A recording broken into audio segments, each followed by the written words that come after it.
এখন সময়টাই এমন চলছে যে সব ক্ষেত্রে, যে বাইরের সামাজিক কাজের ক্ষেত্রেও ঘরে হোক, এখন প্রত্যেকটা মানুষ একটা কি জানো শিখেছে, সেইটা হচ্ছে তোমার থেকে সুযোগ নিয়ে নেওয়া, যত পারে তোমার থেকে সুযোগটা নিয়ে নেওয়া।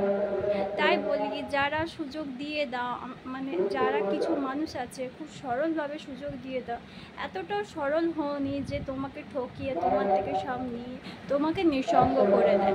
কারণ ঈশ্বর যদি সবই করতো তাহলে আমাদের বুদ্ধি দিত না, তাহলে ব্রেনটাও একটু কাজে লাগাও, মানুষকে চেনো জানো যে সত্যি সে মানুষটা আমি যতটা করি সে আমার জন্য ততটা করে। কিন্তু যেসব মানুষ সুযোগ নিচ্ছে তাদেরকে আর সুযোগ দিও না। আমিও সুযোগ দেওয়া ছেড়ে দিয়েছি, মনকে একটু কঠিন করে নিয়েছি, না সুযোগ দিলে হবে না।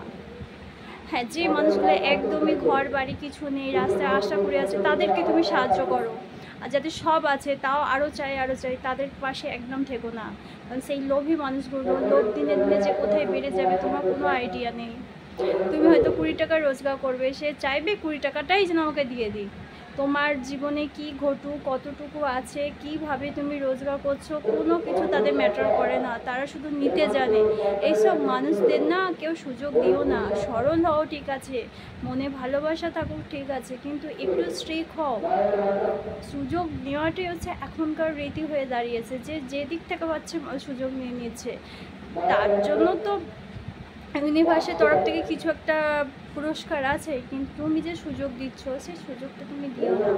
কারণ এইভাবে নিঃসঙ্গতা ঠকিয়ে ঠকিয়ে তুমি শেষ হয়ে যাচ্ছ, তুমি নিজেও বুঝতে পারছো না।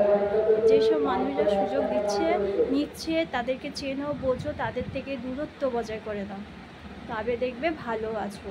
তারা অনেক কিছু বলবে, তোমার ভালো কাজের জিনিসগুলো তারা ভুলে যাবে, তোমার খারাপটাই তখন তাদের কাছে উছলে উছলে পড়বে। দরকার নেই তারা কি চিন্তা করছে, খারাপ ভালো তোমার কোনো যায় আসবে না, তোমার লাইফ তোমাকে বেঁচে থাকতে হবে বস। তাদের কথা ছেড়ে দাও, তারা এমনি তাদের যা মানসিকতা সেই কথা তারা বলবে। নিজেকে ভালো রেখো আর ভালো থেকো।